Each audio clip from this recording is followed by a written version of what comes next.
Talk about no pain, no gain. Moving on now, bushmeat is a popular side dish in some parts of Nigeria, but consumers are often uninformed about the health concerns they could face. The United Nations Biodiversity Office has called for a ban on wildlife and wet markets. Despite the UN's recommendations, these animals are still sold in open markets.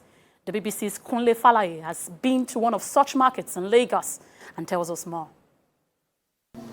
I'm at Oluwo Market in Epe, one of the main towns in the Lagos conurbation. This place is about 100 kilometers away from the Lagos city center. If you have developed a palate for snake, tortoise, or even crocodile meat, this is where to get it. This place is known for its bushmeat trade. I've seen a couple of them around here today, especially these pangolins, which I've been told are destined for someone's pot of stew somewhere. But for the scales, that's a different matter. Much of it will probably end up in Asian countries.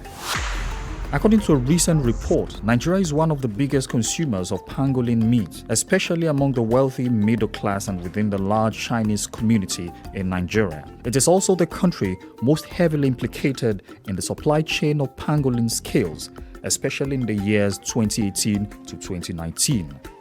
Although many, like the UN Biodiversity Office, are now calling for the ban of wildlife markets, places like Olowo remain hugely popular and a ready source of protein in a country where 4 million people face acute food insecurity, according to the UN's Food and Agriculture Organization.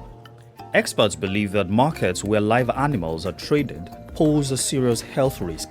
According to the World Health Organization, 6 out of 10 emerging infectious diseases are carried from animals to humans. And in Nigeria, an outbreak of the monkeypox virus, a zoonotic disease which spread to 14 states and infected 79 people in 2018, showed the possibility of animal to human transmission of diseases in the country.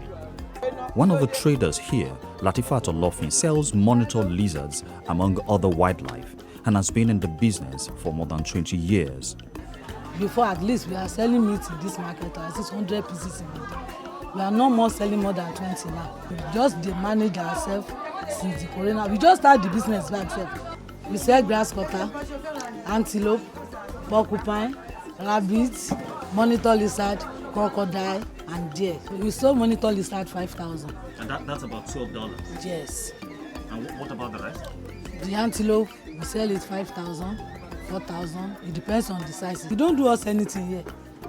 Now we used to eat it. We don't have wild animal here that kill people. Even though the first cases of COVID-19 were linked to markets like this in China, these have not been enough to make the locals here feel concerned. There are laws regulating the sale of wildlife, but Nigeria has not recorded a single prosecution since the law was put in place in 1985.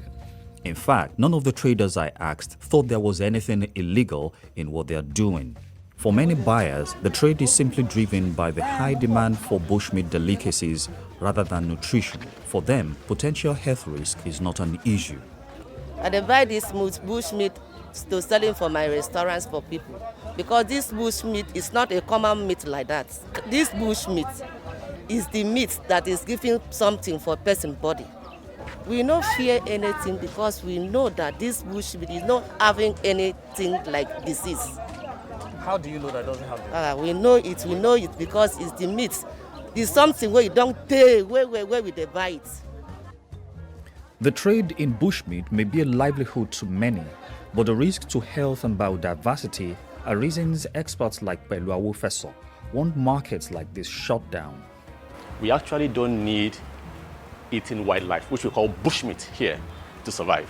There are other sources of protein which we can easily access. It is now our own responsibility to begin to interface with them, to let them know that this is wrong, we have to stop it. I asked the Lagos Governor, Babajide Sanwo-Olu, if there are plans to ban wildlife markets, and a spokesperson told me there is currently no policy in place on the subject. But what does the future portend for wildlife markets in the country? If Olowo is anything to go by, perhaps there may be a resurgence in trading and consumption once COVID-19 concerns are over.